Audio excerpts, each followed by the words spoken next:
नमस्कार मंडळी, मी आहे स्वरूपा जाधव. आजच्या ब्लॉगमध्ये तुमचं सर्वांचं स्वागत. आज मी ब्लॉग सुरू करत आहे सकाळीच. इथे रियाधमध्ये टायमिंग झाला आहे 6:45 आणि इंडियाचा टायमिंग आहे 9 9:30 आहे आता सध्या तरी. आणि आता वैभव येईलच काही वेळामध्ये 10-15 मिनिटात.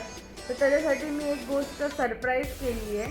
सकाळी मी लवकर उठली आणि मी बनवले आहेत त्याच्यासाठी समोसे आणि आईस्क्रीम. तर तुम्हाला मी ते दाखवेनच की कोणत्या पद्धतीचं आईस्क्रीम केलं आहे ते. मी रेसिपी तरी शूट नाही केले, रेसिपी मी पुढच्या कधीतरी बनवेल तेव्हा शूट करेन. पण त्याला सरप्राईज द्यायचं होतं म्हणून मी सकाळी उठून ही सगळ्या गोष्टी केल्या आहेत. तर तुम्हाला मी दाखवेन की त्याच्या आल्यावर रिॲक्शन काय असेल ते. भेटू पुढे.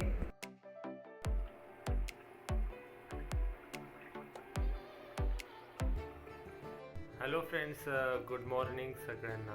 सो आता जस्ट मी ऑफिसवरनं आलेलो. आज नाईट शिफ्ट होती.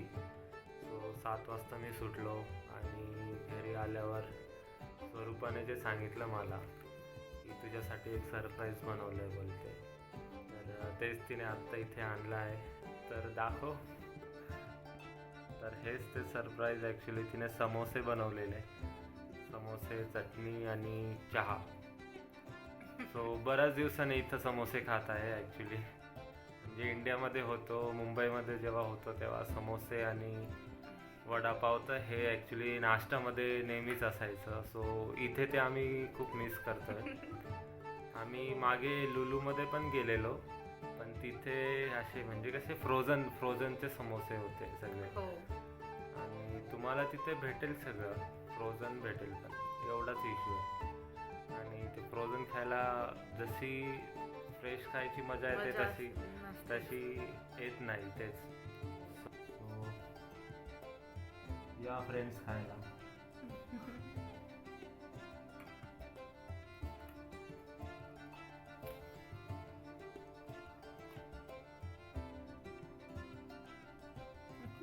बोल काहीतरी. खूप मस्त झालं आहे आणि चटणी तर अगदी सुंदर, म्हणजे एक नंबर झाली.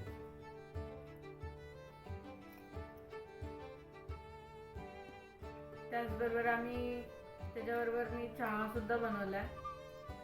फक्त इथे कमी आहे ती फक्त पावसाची.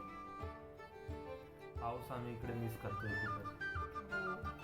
इथे पाऊस होतो म्हणजे कसं आहे, तो हिवाळ्यातच होतो. म्हणजे तो विंटर सीझन असतो त्यांचा, ऑक्टोबर नंतर विंटर सीझन चालू होणार. तर त्यामध्येच कधीतरी पाऊस असा पडतो, वीकली एकदा पडतो. सो आता जर तुम्ही उन्हाळ्याचे दिवस चालू इथे खूप. जर आता तर तुम्ही मुंबई नाशिकमध्ये असाल आणि पाऊस जर पडत असेल तुमच्याकडे, तो ही डिश तुम्ही ट्राय करा. समोसे, चटणी आणि चाय आणि पाऊस.